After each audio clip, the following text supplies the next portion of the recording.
¿Qué tal, amigos? Les saluda Nancy Palacios. El día de hoy tenemos una invitada muy especial. Ella es la licenciada Flor Palacios. Bienvenida.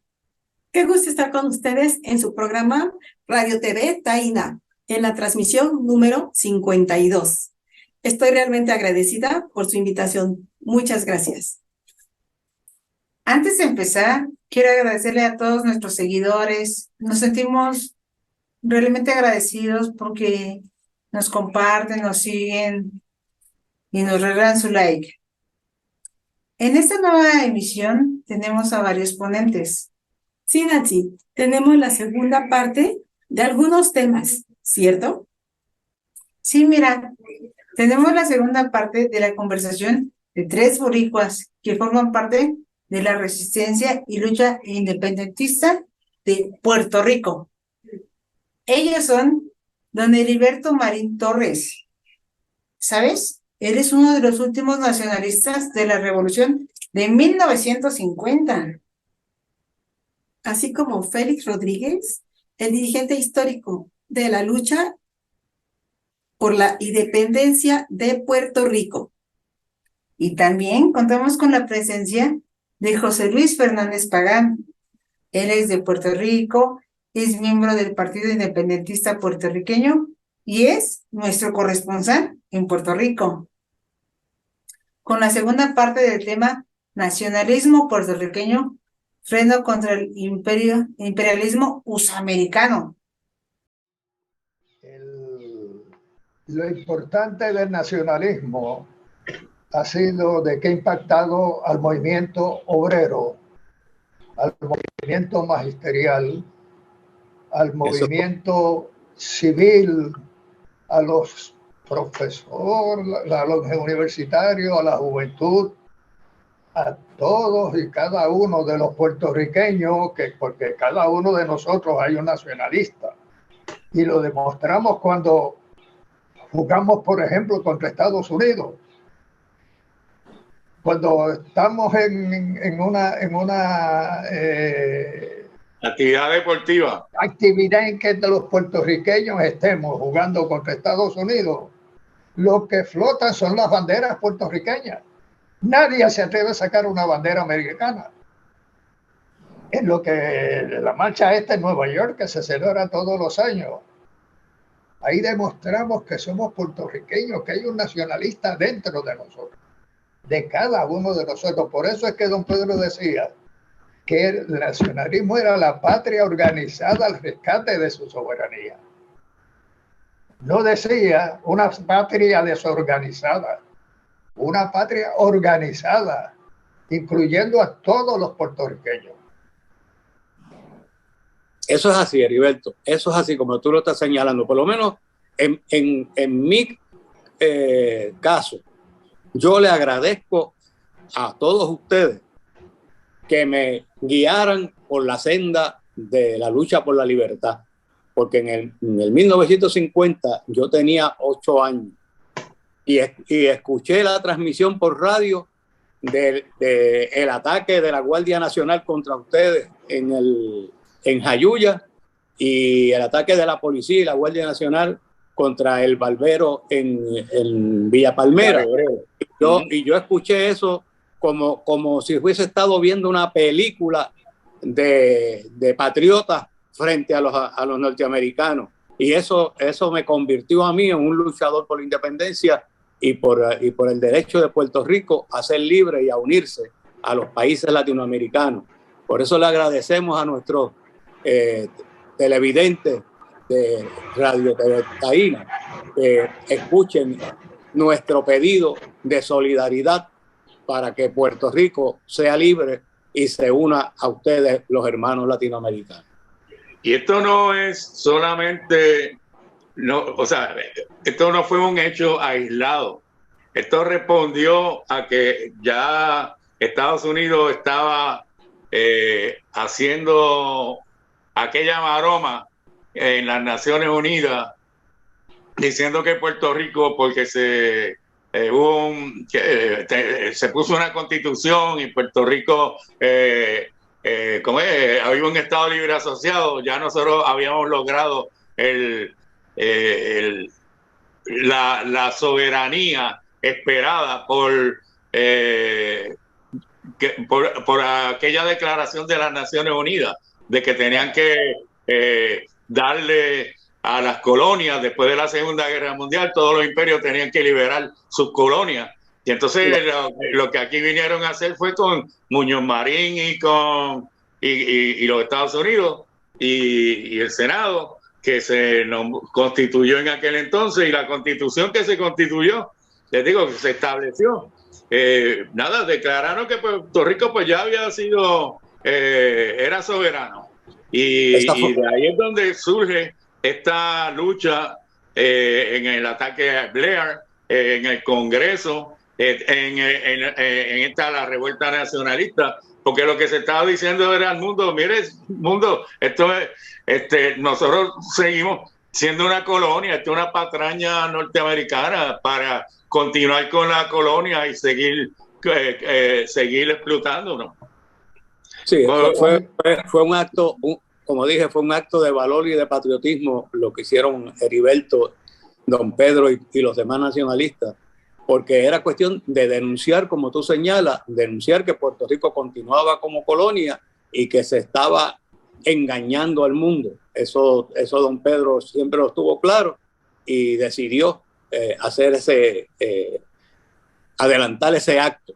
Una de las, perdona Paqui, una de las grandes satisfacciones que yo siento es cuando yo voy caminando por las calles de San Juan o por donde sea y hay alguien que se me acerca y me dice, ¿usted sabe que yo soy independentista por usted?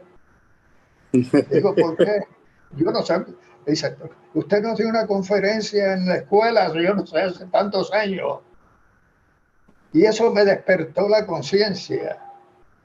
Y es una satisfacción que uno siente muy adentro del corazón. Cuando hubo la gran marcha aquella contra Ricky, en la avenida de las Américas, bajo aquella lluvia, había gente que se me acercaba y me decían, eso está dedicado a usted.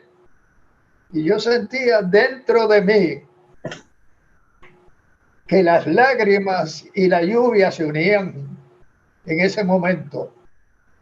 Porque es tan importante el que tú tires una semilla y crees a veces de que la perdiste, pero hay 5 o 6 que la recogieron y está dando frutos. Eso es así, Heriberto. Lo que ustedes sembraron no va a dejar de dar fruto, no va a dejar de dar flores. Ustedes son como los flamboyanes. La flor va a estar ahí para que la nacionalidad no muera. Puerto Rico les debe mucho a ustedes y Puerto Rico en su momento, cuando se declare la República de Puerto Rico, se hará justicia a la lucha que ustedes dieron y a lo mucho que ustedes hicieron por este pueblo, por este país. Y no solo eso, sino que hablando, como dice Heriberto, la semilla que se sembró y se sigue sembrando. Y lo bueno es que el nacionalismo puertorriqueño es el terreno y esa semilla es la que se nutre de ese terreno. Por eso es que hay crecimiento, hay fruto. Vemos los resultados que están habiendo. Mientras hay otros pensamientos anexionistas y coloniales en Puerto Rico que están decayendo, bajando, y se está viendo en los números ahora mismo por eso es que están tan preocupados todos los partidos políticos que no comparten nuestra ideología. Pues mira, los políticos amantes de la colonia, precisamente que está decayendo eso y que el movimiento nacionalista que hay en nosotros está floreciendo, está creciendo. Pues ya aquí en Puerto Rico, como quien dice, ya la gente no está buscando tanto los colores para ir a votar, lo que están buscando es soluciones, porque ya estamos cansados de la misma cosa que nos está empobreciendo a Puerto Rico. Que, para resumir, que ya se nos está acabando el tiempo, Heriberto, ¿qué tú puedes decirnos sobre estas últimas palabras que yo acabo de decir? Bueno, es que indudablemente este pueblo está despertando. Hay una juventud que está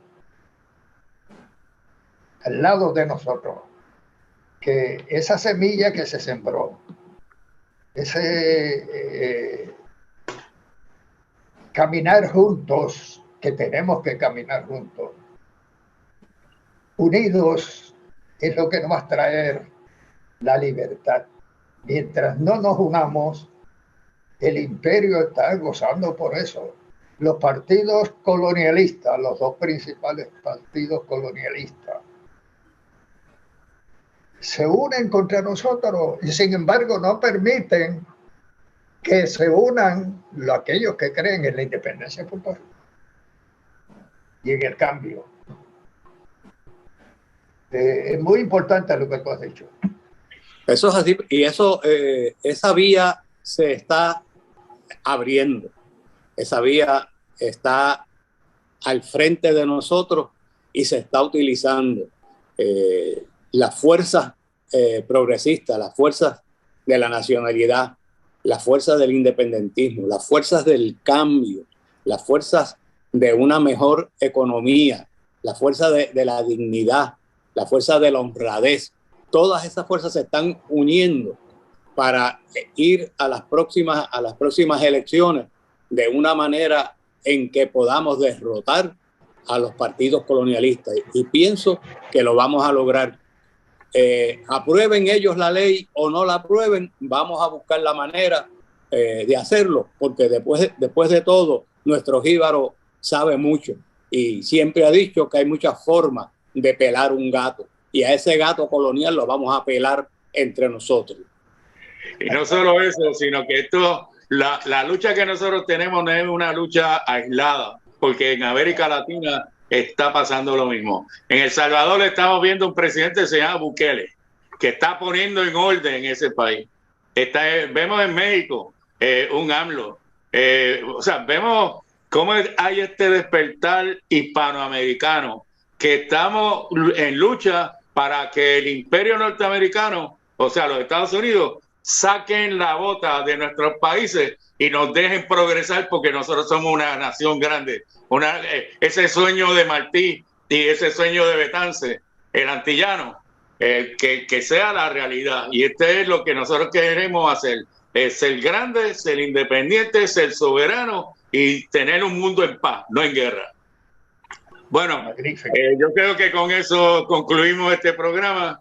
Gracias, Freddy, por el tiempo que nos has dado, y lo exprimimos un poquito más. Así que espero, gente de Radio TV Taína y nuestros hermanos hispanos y caribeños y latinoamericanos que nos ven, que necesitamos su apoyo y que rieguen la voz: Puerto Rico libre y soberano.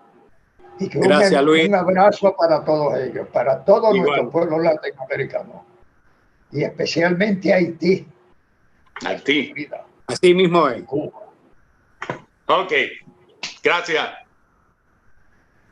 Queremos agradecer a don Heriberto Marín Torres, a Félix Rodríguez, a José Luis Fernández Pagán. Nuestra segunda ponente es la licenciada Gabriela Cortés.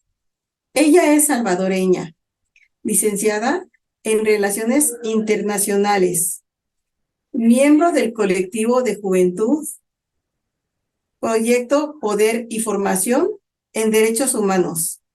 El tema que nos estará hablando es sobre las elecciones y plataforma de Nayib Bukele en El Salvador.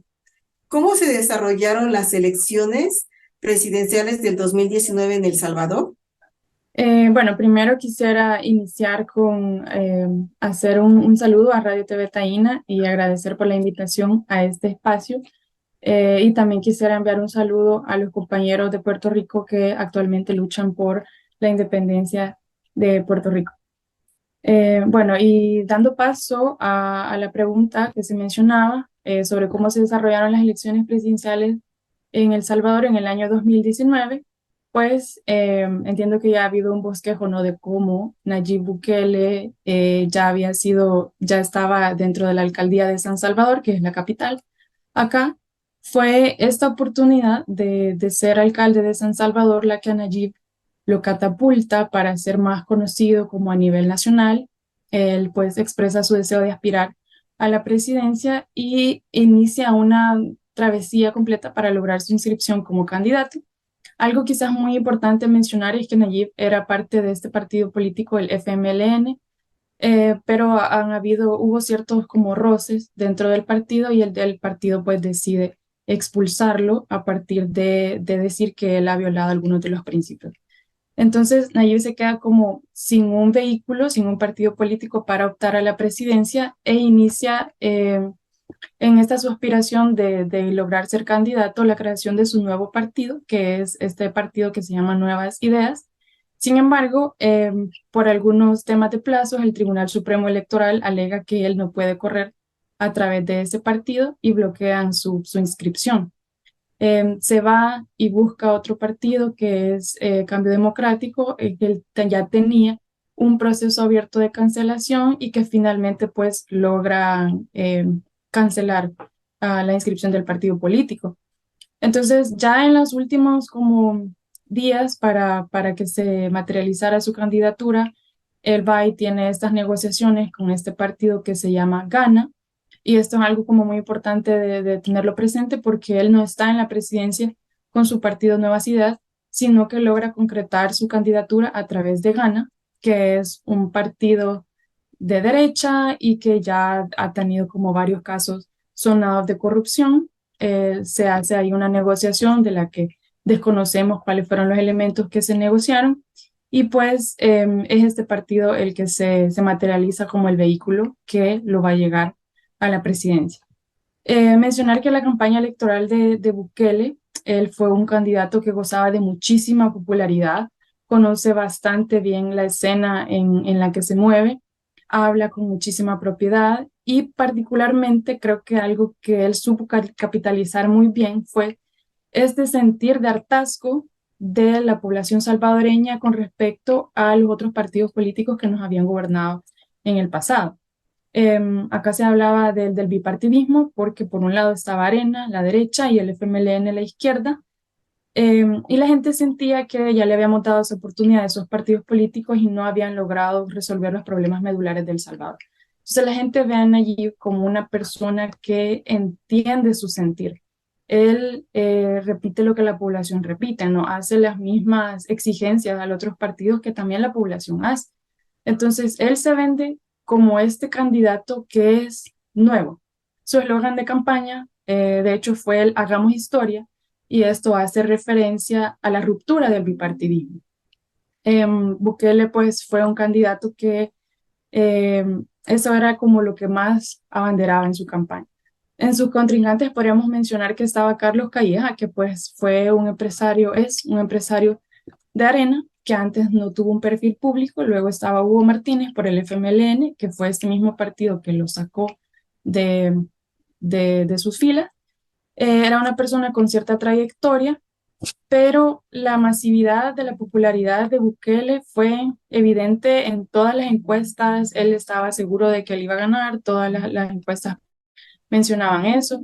Tenía como fórmula para vicepresidente a este señor Félix Ulloa, que también era una persona muy reconocida. Las personas habían manifestado que iban a apoyar a Nayib Bukele también por apoyar a este señor. Y pues efectivamente se materializa el 3 de febrero de 2019 que él pues gana de hecho con más de la mitad de los votos, con el 53%. Ya no hubo necesidad de segunda vuelta y se cumple ese día histórico del que él hablaba, ganando las elecciones. ¿Cuál fue la plataforma electoral de Nayib Bukele? Bueno, al principio de su candidatura, Nayib fue duramente señalado de no tener como un plan de gobierno. Es decir, él, como ya decía, descalificaba bastante a sus oponentes y cooptaba bastante bien esta narrativa de por qué los demás no. Sin embargo, no precisamente lograba explicarnos cómo él sí iba a lograr estos cambios estructurales que la población demandaba. Más adelante, sin embargo, sí creó lo que él denominaba el Plan Cuscatlán. El Plan Cuscatlán, pues, era su plan de gobierno. Era un documento que tenía más de 1000 páginas. Hubo un lanzamiento. Ahí se caracterizaba por hacer las cosas todavía bastante grandes, y haciendo uso de los elementos tecnológicos. Entonces él decía, este documento de más de 1000 páginas es horizontal y recoge propuestas en materia de todo, de todo. De hecho, hubo este evento bastante, que tuvo mucha convocatoria. Todo el país entero se reunió para ver qué era lo que Bukele proponía. Y pues ahí se recogía finalizar el tema de la burocracia, apuestas tecnológicas, crear muchísimas escuelas, el sector de salud, que iba a crear hospitales, seguridad, que iba a acabar con este problema que ha sido tan sentido por la población de la violencia. Mencionaba obras de infraestructura. Con respecto a las obras de infraestructura, siempre se ha caracterizado por vendernos este concepto de desarrollo de lo más grande. Una de sus banderas, porque también hacía mención de sus obras del pasado cuando había sido alcalde, y decía el mercado más grande de Centroamérica, etcétera. Entonces, nos dijo muchísimas cosas muy bonitas, ¿no? Que este país iba a ser de maravilla. También él hablaba un poco como de reestructurar la forma en que los gobiernos han operado, y de cómo él también iba a liderar a su gabinete, y nos vendió mucho esta cuestión aspiracional de los países desarrollados. Y quizás la palabra que más usaba era esto de nuevo gobierno, un nuevo gobierno. Todo lo que nos vendía era como nuevo, y lo demás era simplemente la forma obsoleta de hacer las cosas. Quizás una de sus banderas más sonadas durante su campaña fue la lucha contra la corrupción. Bukele propuso la creación de las CICIES. Ya teníamos otras experiencias en Centroamérica del combate a la corrupción que habían demostrado que funcionaba. Entonces él vendió esta idea de las CICIES y decía cómo iba a acabar con los demás partidos. Una frase que de hecho se volvió quizás hasta violenta en la campaña fue el tema de devuelvan lo robado, descalificando pues a sus oponentes, haciendo alusión a toda la cantidad de dinero que se habían robado en las administraciones anteriores. Y nos prometían, ¿no?, todo lo que él iba a hacer cuando él trajera a los corruptos de vuelta, cuando hicieran que pagaran todo su dinero. Algo quizás súper importante de Bukele es que se reunió con muchísimos sectores. Era como sumamente popular en las universidades. La Universidad del Salvador, acá, que es la única universidad pública, llegó en 2 ocasiones, y la convocatoria era masiva. Bukele conectaba muchísimo entre los jóvenes, porque pues él en sí era como un candidato joven, y en El Salvador no estábamos acostumbrados las juventudes a ver candidatos jóvenes en el escenario político, ¿no? Entonces él conectó incluso en elementos más allá, por ejemplo, de su forma de vestir, que se ponía como la gorra para atrás. Hablaba de cómo iba a combatir como esta estigmatización de los jóvenes en pobreza. Entonces conectó muchísimo con muchísimos sectores. Se reunió con la población LGBT, con los veteranos de guerra, entre otros. Entonces, realmente logró unir a la población a partir de capitalizar este desprestigio hacia los demás, y nos vendió un país de 1000 maravillas, aunque nunca precisamente explicó cómo se iban a materializar estos cambios. Sin embargo, la gente tenía la esperanza en que él iba a lograrlo, pues finalmente se materializó en que ganó las elecciones ese febrero, perdón, de 2019. Queremos agradecer a la licenciada Gabriela Cortés por su gran participación en nuestro segmento cultural que vamos a tener este día. Pues mira, tenemos al Grupo SACIL de México. Ellos, a través de los años y paralelo a sus proyectos, Sacil ha sido invitado a presentaciones y grabaciones con importantes cantautores y trovadores mexicanos, dentro de los que destacan Amparo Ochoa, Pancho Madrigal, Óscar Chávez. ¿Y sabes? Actualmente Sacil cuenta con una producción de 19 discos. Sacil ha tenido la oportunidad de llevar su propuesta por todo México. Yo digo que por todo el mundo, porque mira, han estado en Costa Rica, Estados Unidos, Martinica, Alemania, Bélgica, Holanda, Portugal, Nicaragua y países de América del Sur y América Central. Ramón Sánchez, integrante del grupo Sacil, será entrevistado por nuestro compañero Enrique Caruqui.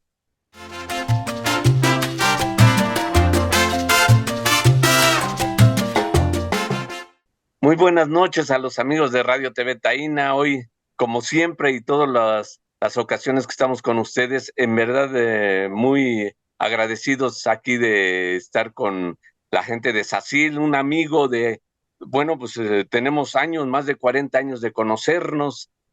Somos contemporáneos, más desgastado el Ramoncito, porque parece ser que lo corrieron sin aceite al Ramoncito, pero ahí está presente y sigue en el trabajo musical. Miembro del grupo Sacil, un grupo, ¿qué puedo decir? Sacil es un grupo internacional, giras en Europa, en Estados Unidos, en América. Bueno, tienen toda una trayectoria inmensa, ¿no? Y qué gusto, un gran amigo, el Ramoncito, y todos los integrantes del grupo Sacil.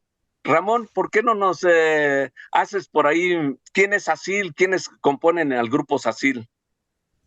Bueno, mira, Sacil, somos un grupo desde 45 años que comenzamos haciendo música mexicana tradicional en principio, pero fue evolucionando el caminar del grupo con todas las influencias musicales que teníamos dentro de una ciudad tan grande como la Ciudad de México, desde cosas muy tradicionales hasta cosas muy, digamos, innovadoras, entre comillas, ¿no? Desde el rock, el jazz, la música más tradicional de México y poco a poco se fue conformando el grupo alrededor de digamos, de esa ruta que fue muy natural para el grupo. Actualmente el grupo se dedica a hacer música mexicana fusión sin dejar de hacer lo tradicional.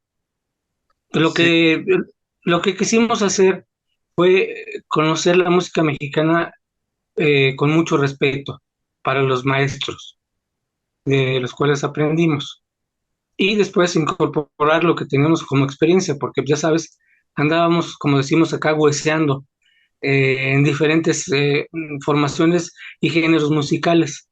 Entonces incorporamos que será cumbia, rock, merengue, jazz, y el producto final que somos nosotros es parte de ello.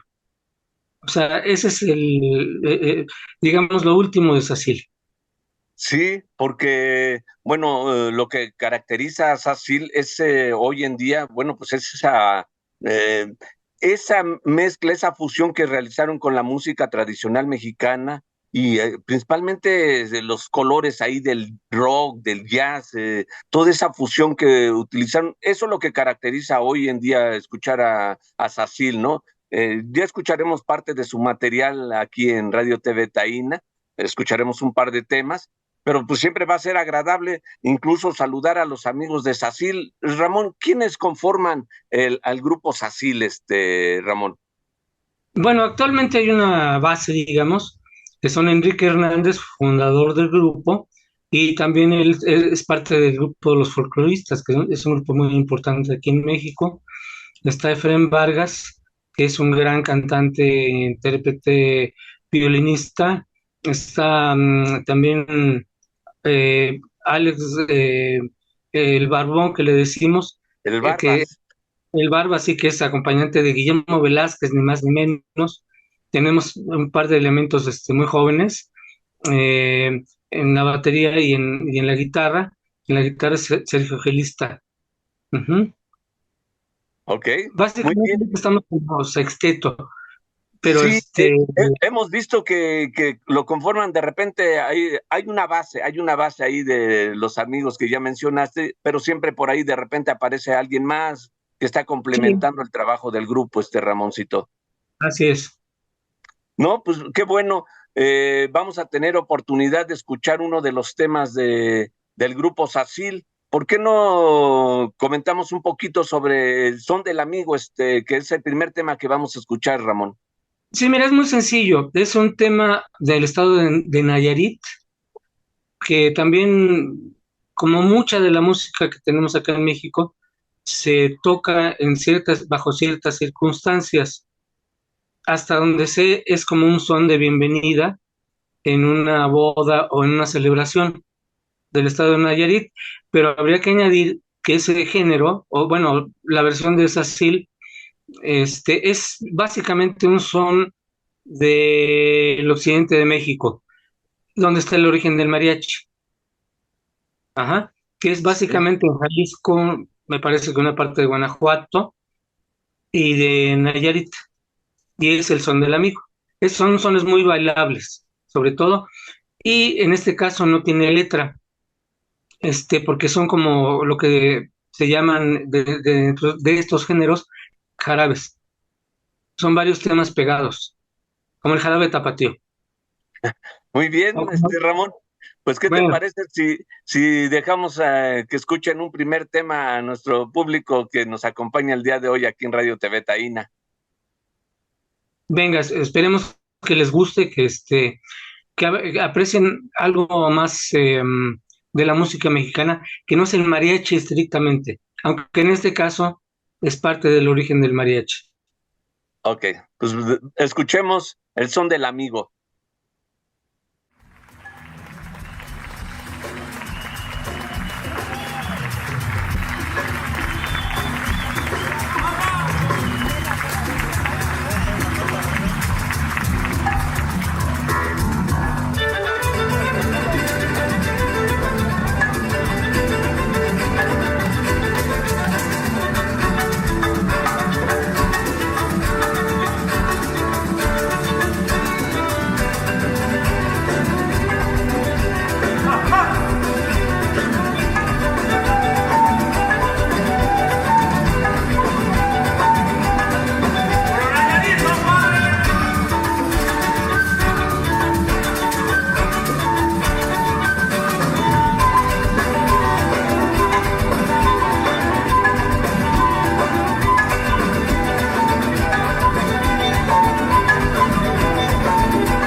¿qué tal les pareció, amigos, ese tema de Son del Amigo, Ramoncito?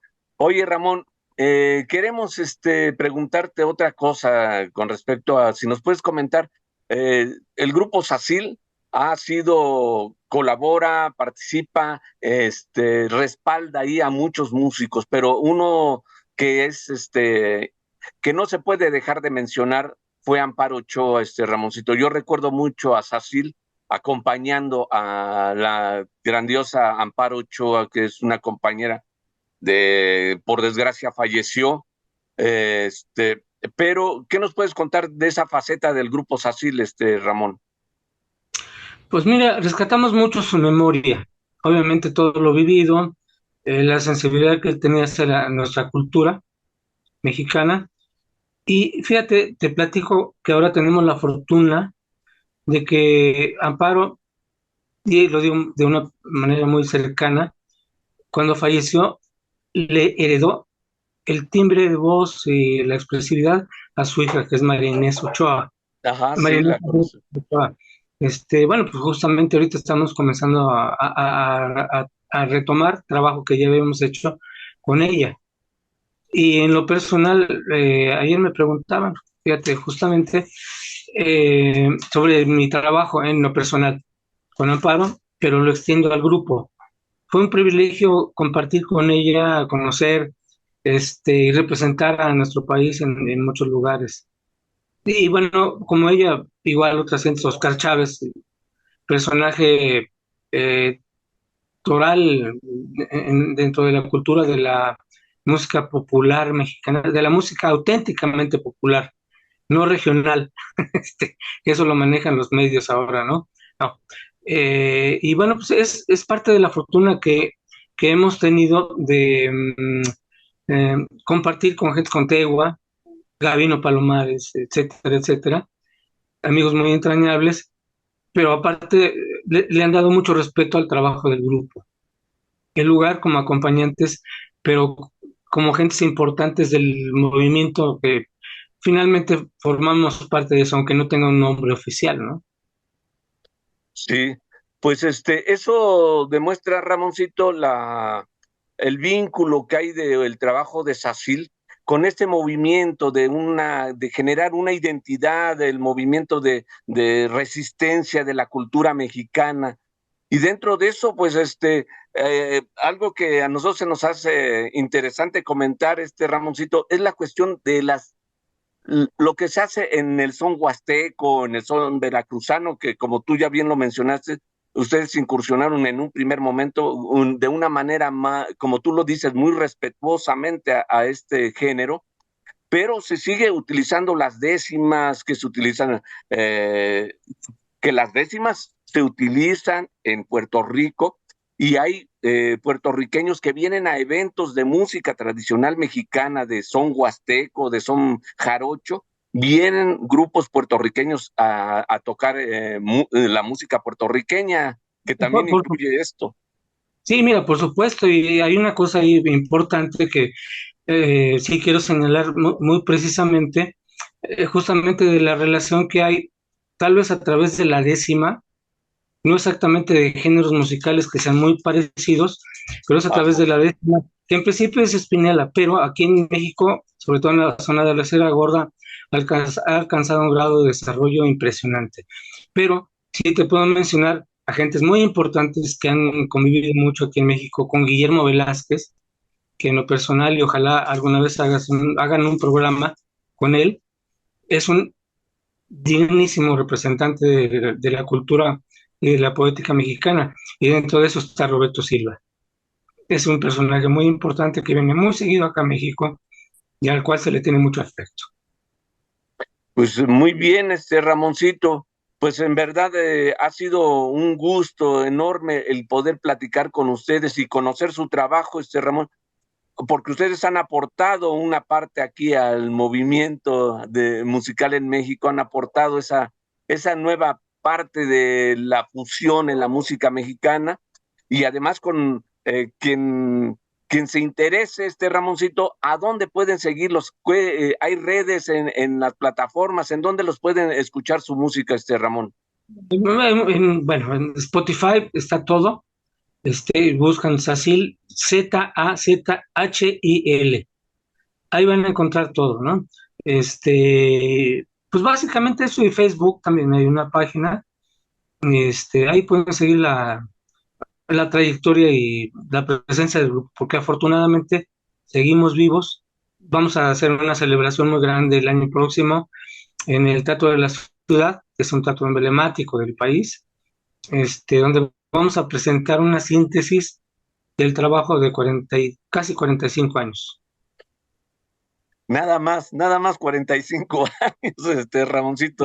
Ya llovió, ya no eres un jovencito, Ramón, pero... Se nota, se nota. Se nota, sí, pero le siguen dando, Ramoncito, pues...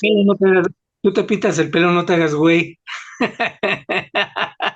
No, me perdonas, pero no, eso sí que... eso sí jamás. Son genes. Oye, Ramón, quitándonos de cosas vergonzosas,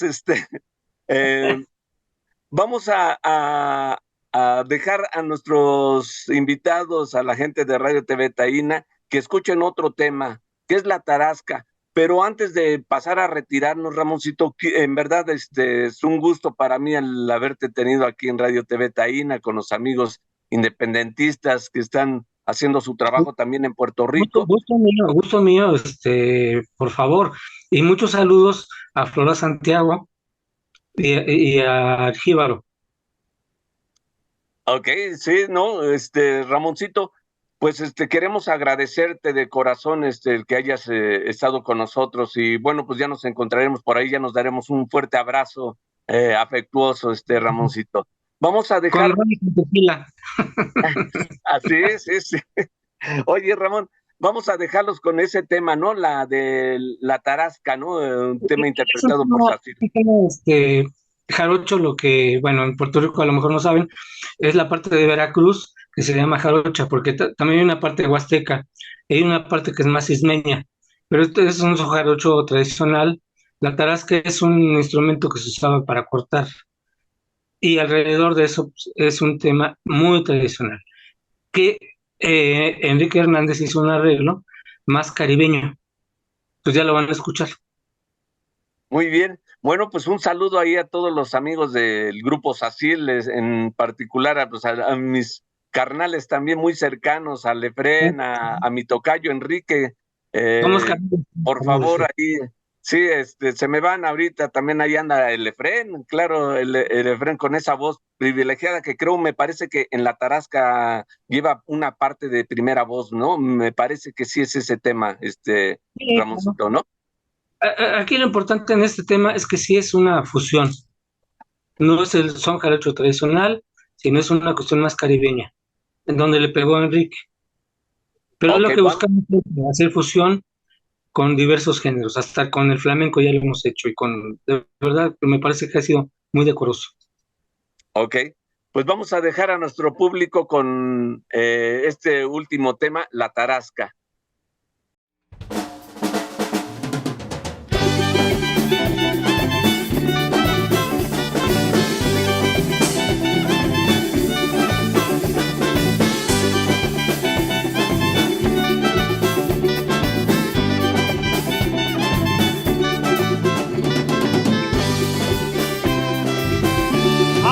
Compré una tarasca, de esas que venden por ahí, de esas que venden por ahí. Ayer compré una tarasca, de esas que venden por ahí, de esas que venden por ahí.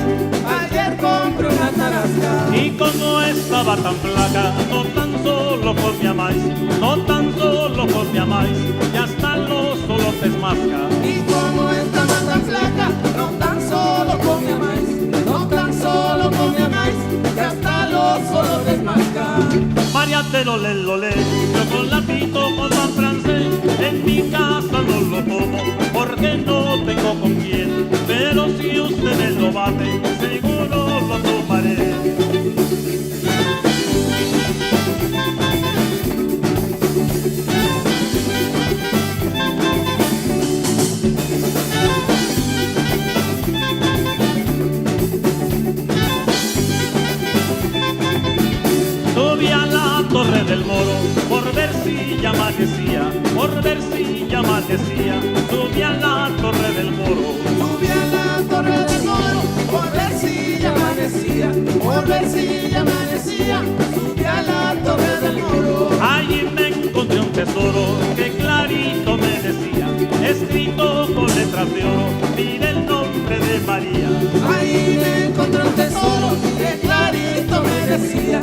escrito con letras de oro y va el nombre de María.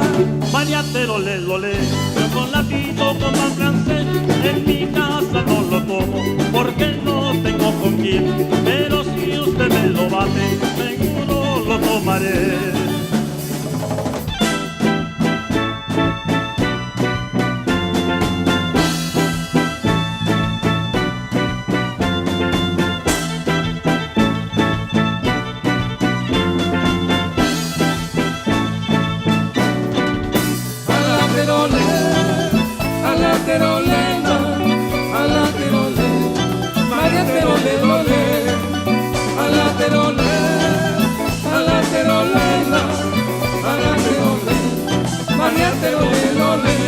Oiga usted, su señoría, suspiró por esa dama cuando se llegara el día de aquella feliz mañana, que no lleguen a los dos el chocolate a la cama.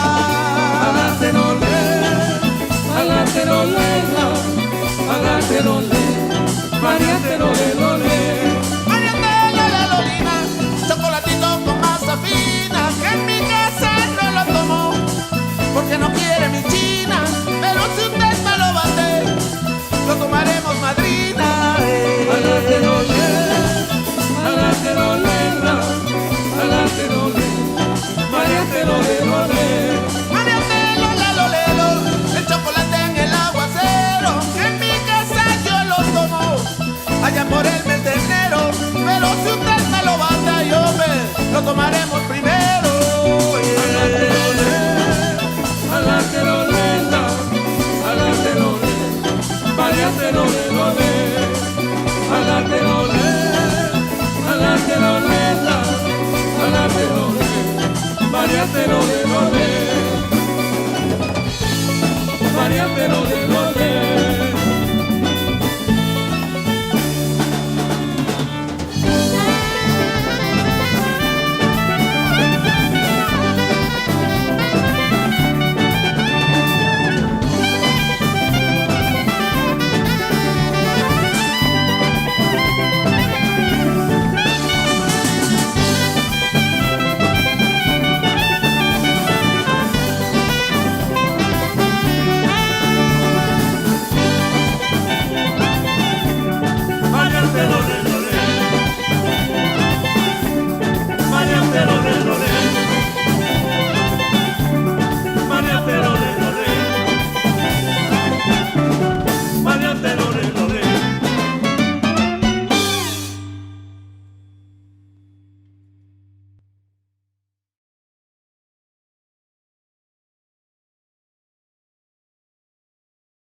Un saludo con mucho cariño y mucho afecto de parte del Grupo SACIL para una nación hermana, Puerto Rico, que junto con Cuba son alas del mismo pájaro y en el que estamos y compartimos tantas cuestiones de cultura en común.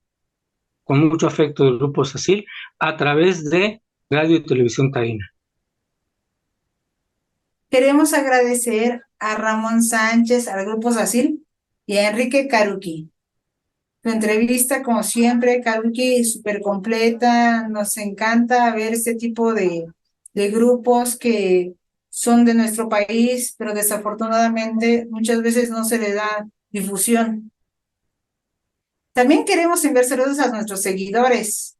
Eduardo Macedo, Teresa Jiménez, Alfredo Marure y a Gustavo Restrepo. Muchas gracias por acompañarnos en cada transmisión. Nuestro próximo ponente es Armando Bolaños de México. Él es migrante del estado de Oaxaca, fundador del Comité de Justicia Social, Coachella, California. Participa en el Freedom River Caravan con la comunidad afroamericana de Coachella, California, Filadelfia, Mississippi. En el 2005, demanda al supervisor del condado de Riverside, California, del Partido Republicano. Se ganó esa demanda por violación de los derechos civiles de los mexicanos latinoamericanos con el tema migrante en Estados Unidos. ¿Por qué no nos unimos a todos los trabajadores migrantes en Estados Unidos?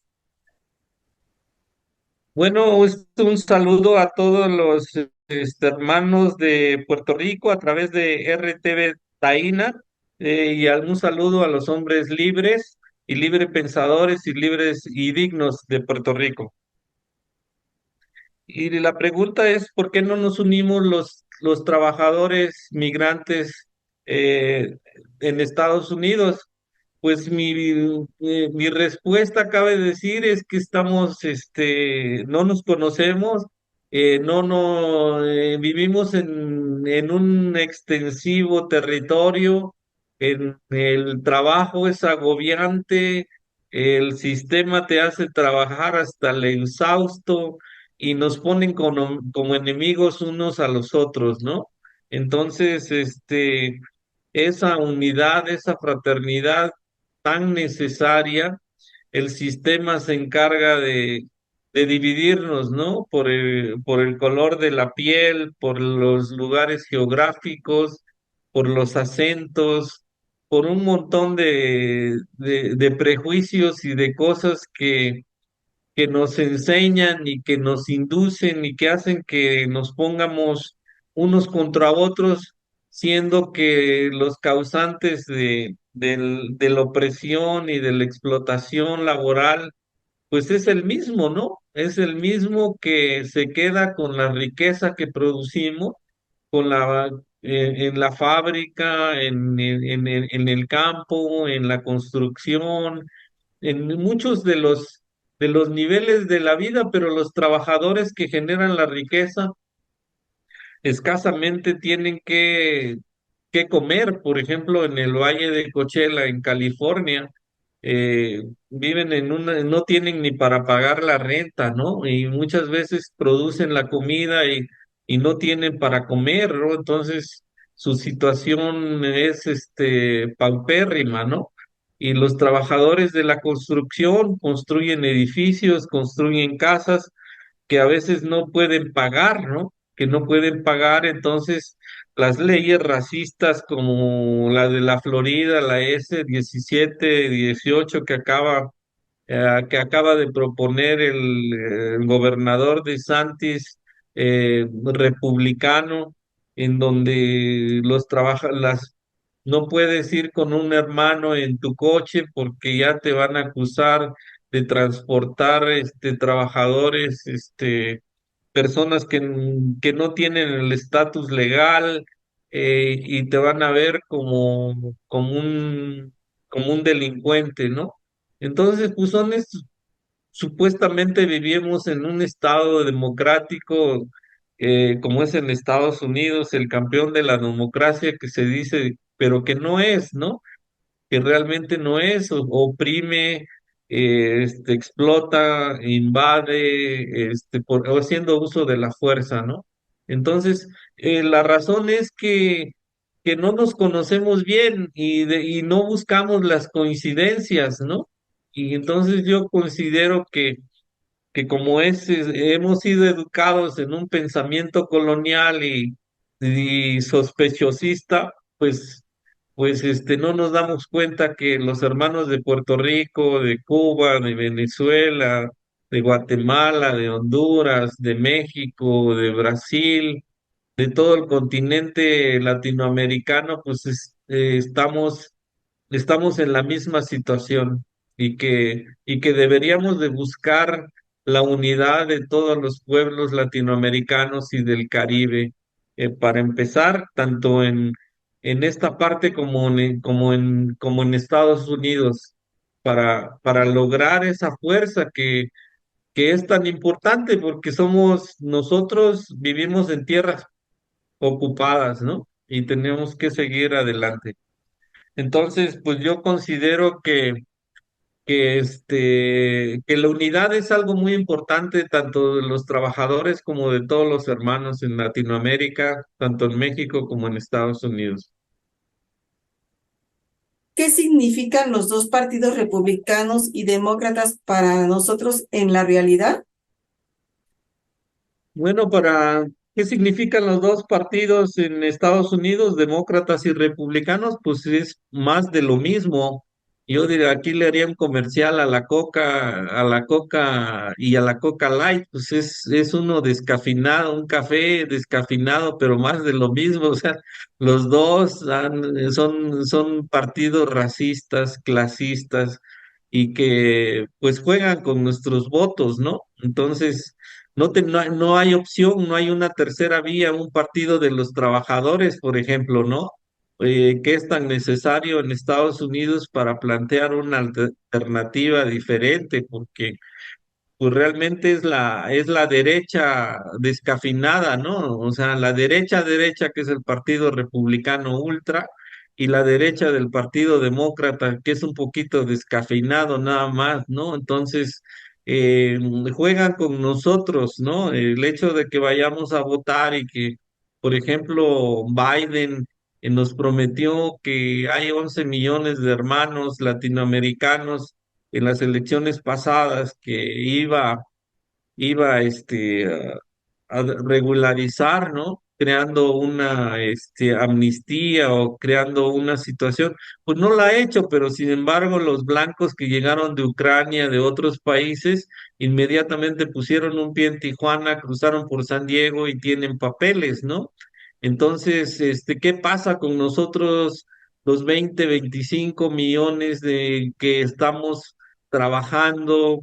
20 años, 30 años, más aparte los 3 millones de Dreamers que hay y que no se les ha legalizado su estatus, ¿no? Entonces, nosotros estamos trabajando para que ellos hagan las guerras, ¿no? Viene la diáspora de los blancos y nosotros las subsidiamos con nuestros impuestos, ¿no? Entonces, eso se me hace totalmente un juego perverso y hasta demoníaco, ¿no? De todo, de todas esas cosas que nos prometió Biden. Por eso digo que el Partido Demócrata y sus representantes son como la Coca Light, pero los otros, pues ya tenemos las propuestas en la Florida y el gobernador de Texas y y Ted Cruz y todos esos que reniegan de su raza, de su gente, de sus orígenes, pues son como los cocos. Nosotros en California tenemos un término para eso, les llamamos coconuts, ¿no? Que la traducción en español sería cocos, porque son cafés por fuera y blancos por dentro, ¿no? Entonces, eso es lo nosotros, cómo lo concebimos, que esos dos partidos juegan con nosotros y es necesario el planteamiento de un partido de los trabajadores, un partido de las bases, ¿no? Desde hace mucho tiempo, porque, porque estos dos son más de lo mismo, ¿no? Entonces, como lo he repetido, y es injusto, ¿no? Ahora Biden va a querer que vayamos a votar por él, pero pues nosotros seguimos trabajando, pagando impuestos y los que llegan recientemente, como lo he mencionado, parece un poco repetitivo, pero es injusto, ¿no? Es inhumano, es incorrecto, pero esa es una forma que nos mantiene para seguir la explotación laboral y ponernos en un estado de indefensión, ¿sí? En la cual estamos pagando impuestos y hay billones de dólares de nuestros impuestos que no nos regresan. Entonces, es un excelente negocio, es una una perversión, ¿sí?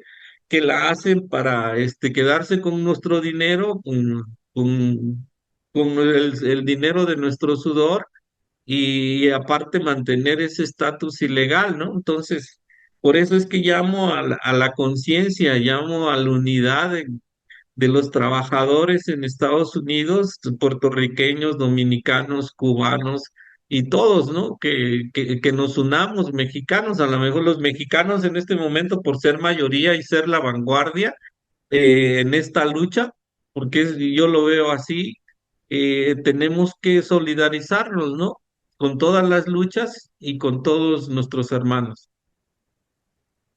Entonces, pues yo creo que ese es un llamado por el doble camino a la unidad, ¿no? De los trabajadores, el doble camino a parar la explotación y a darnos cuenta de lo que realmente sucede en el plano político y elegir autoridades que nos representen, ¿no? Que nos representen que representen a nuestra gente latina, a nuestra gente latinoamericana explotada, que al final de cuentas, pues somos trabajadores, ¿no? Y que producimos la riqueza que tiene Estados Unidos. Ahí está demostrado en la pandemia, los trabajadores del campo nunca dejaron de trabajar y produjeron toda la comida para que siguieran manteniéndose esa economía y todos los 365 millones, ¿no? Entonces, hipócritamente, no van la migra a los campos porque quieren que sigan trabajando, ¿no? Pero pues ahí están nuestros hermanos trabajando, vayan por ellos, ¿no? Entonces, pero sí se comen una lechuga o un melón, una sandía y no dicen, no, esta lechuga no me la puedo comer porque es producto del trabajo de los ilegales, ¿no? Viven en casas ilegales, viven y nuestros impuestos y nuestro dinero, ¿cómo si lo reciben, no? Entonces, hay una gran hipocresía de los blancos contra, contra la, contra nosotros, ¿no? Yo no digo que somos minoría, aparte porque pues ya somos casi mexicanos, casi 50 millones, más que la población de Canadá, junto con los 4,5 hermanos de puertorriqueños, 5 millones de cubanos, y así le vamos sumando, somos, como dicen aquí en México, somos un chingo y seremos más, ¿no? Ese es un saludo y un comentario a la unidad de nuestros hermanos latinoamericanos, tanto en este lado del río Bravo como allá en las tierras ocupadas. Muchas gracias, Armando Bolaño. Le agradecemos a Freddy Vadillo la producción técnica y edición. En la producción ejecutiva, a Juan Antonio Papo Castillo, postmortem, a Rodrigo Lucena, a Enrique Caruqui y a Ramón Odín. Colaboradores: Elda Carreño, Belén León, Enrique Aguilar, Raúl Pérez Ríos y Adilene Morales. A la licenciada Angélica Dueñas, ella es nuestra corresponsal de Colombia. Al licenciado José Luis Fernández, él es nuestro corresponsal en Puerto Rico. En el diseño gráfico, Anita Avilés. Nos vemos en la siguiente transmisión. No sin antes pedirles que se suscriban y que nos regalen un like. Sus amigas Nancy Palacios y Flor Palacios. Hasta la próxima, amigos. Radio TV Taína.